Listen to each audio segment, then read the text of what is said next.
There are so many tips for frugal living out there. It's hard to pick out which ones you should adopt and which ones you should leave out. Of course, there are the common ones that deal with the big things like housing, transportation, and work. Some frugal living tips sound a bit impractical, but they will pay off in the long run. Number 10. Plan ahead. Confucius once said, "A man who does not plan long ahead will find trouble at his door." When it comes to money, the trouble you may find could look like drowning in debt. Planning is a good way to keep track of your money.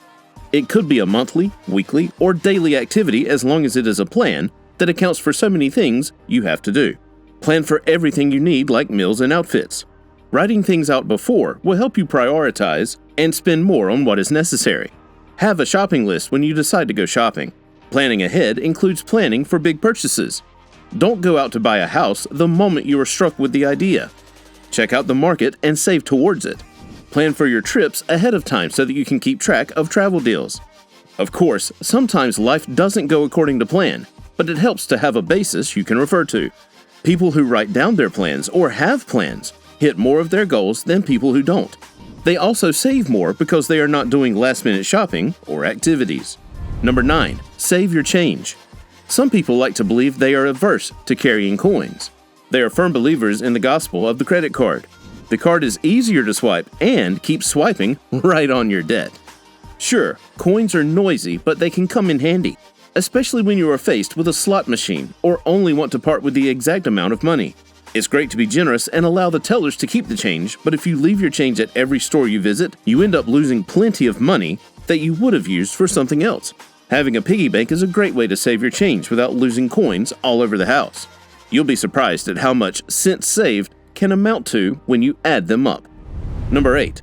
Use coupons, discounted gift cards, deals, and offers. Saving money is easier when you are using coupons, gift cards, and offers. You will significantly lower how much you spend on groceries with coupons. Coupons are not that hard to find either. You can get them in newspapers, magazines, or have them mailed right to you.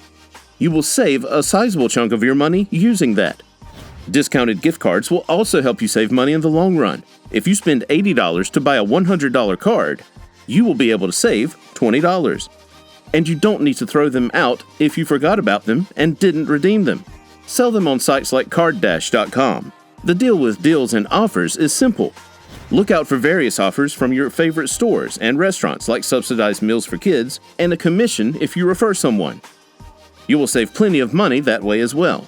Pride is absolutely unnecessary when it comes to frugal living. So make use of all those discounted offers and save your money. Number 7. Use fewer cleaning, body, and makeup products. You don't need to empty the cleaning products aisle for your house to be clean. Rather than purchase every product as advertised, find one that works for you. Get multi-purpose cleaning products. The cost significantly reduces if you learn to make your own cleaning products with readily available ingredients. For example, vinegar is very effective when put to use. You can also get multi-purpose products for your body care. There are so many products out there, and if you ask around, you'll find that they mostly do the same job. Find a product your skin responds to and use that. Makeup is a lucrative business.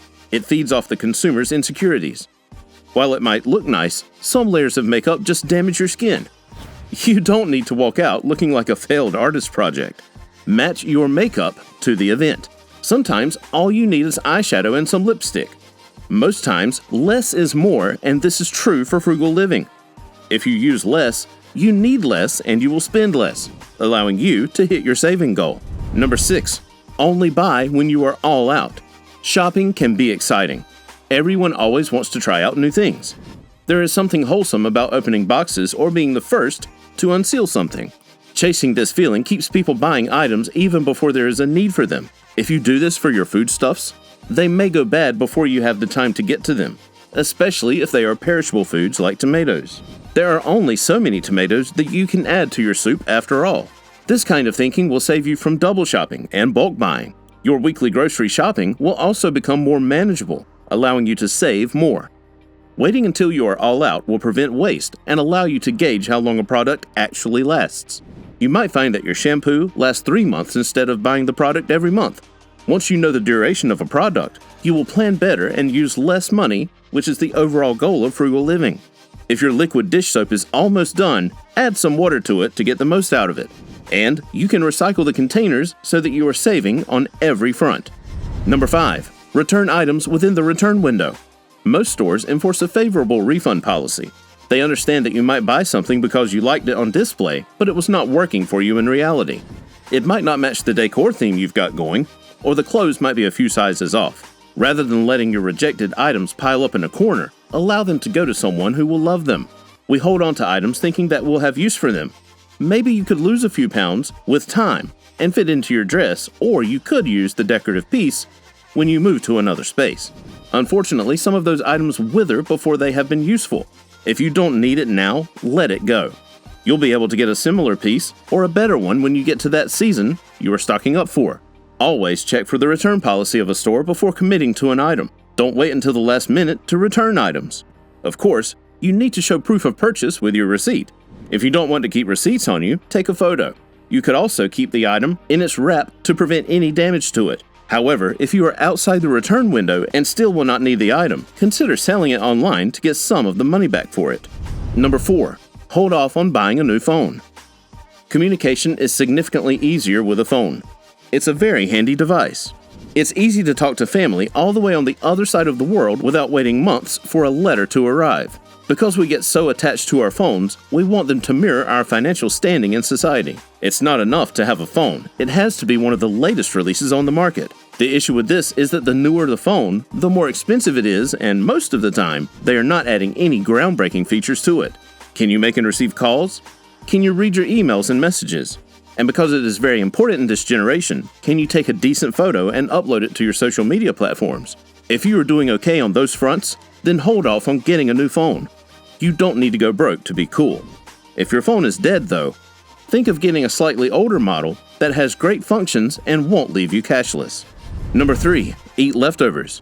Don't be so quick to throw out the leftovers. About 160 billion pounds of food are wasted every year, and about 40 to 50% of food waste happens at the consumer level. The way to starve those numbers is to avoid food waste altogether. This means eating leftovers. You can reuse your leftovers for another meal, or get creative and make a different recipe with what you've got. This will help you save on utilities and groceries. Get your leftovers when you go to a restaurant as well. Research shows that about 17% of meals bought are left uneaten, and restaurants deal with 55% of edible leftovers. Ask your waiter to help pack what's left over for you. You can always eat that meal later, and you will get full value for your money. You can enjoy your leftovers for 3 to 5 days if you have stored them properly. Food is important to our continued existence, and we should take the responsibility to ensure that it does not go to waste. Number 2. Make money online. The internet is one of the greatest inventions for so many reasons. One of them is that you can make money from the comfort of your bed. The world is quickly embracing remote work, and there are plenty of opportunities you can find online. Rather than scrolling for hours on TikTok and Instagram, convert those hours into something more productive. Some sites will pay you for your pictures. Others will pay you to read books and review, watch movies and review, or listen to music and review. It's the perfect way to get the best of both worlds. You will amuse yourself with your preferred entertainment and get plenty of money for it. You can also sign up to make deliveries on sites like DoorDash or Uber Eats. If you've got a phone and a car, you can also tap into the transport system. You can also download apps with loyalty rewards. In-app purchases also drain up your money, so if you can get something from them, then it's a win-win situation. If your job is less physically demanding and does not require you to be on site to get it done, talk about working from home. This will help you save on transport, lunch, and work outfits. Before we get into number 1, make sure to check out the links in the description for our best recommendations to boost your savings. Number 1. Let the government take care of you. Do you vote? Do you pay your taxes? Do you report crime when you see it? Of course, granted that you are not the one committing the crime. Do you drive on the right side of the road? If you answered yes to those questions, then you are a wonderful citizen and the government is lucky to have you. Let them take care of you. If your government is sound, they probably have benefits in place you can make use of. This could look like unemployment benefits, welfare benefits, food aid, and health care. Taking from the government does not make you a failure. It actually looks better than succumbing to your hard times. This doesn't mean doing nothing for yourself. You can purpose to keep this government help temporary as you save up to support yourself or have government aid supplement whatever is coming in.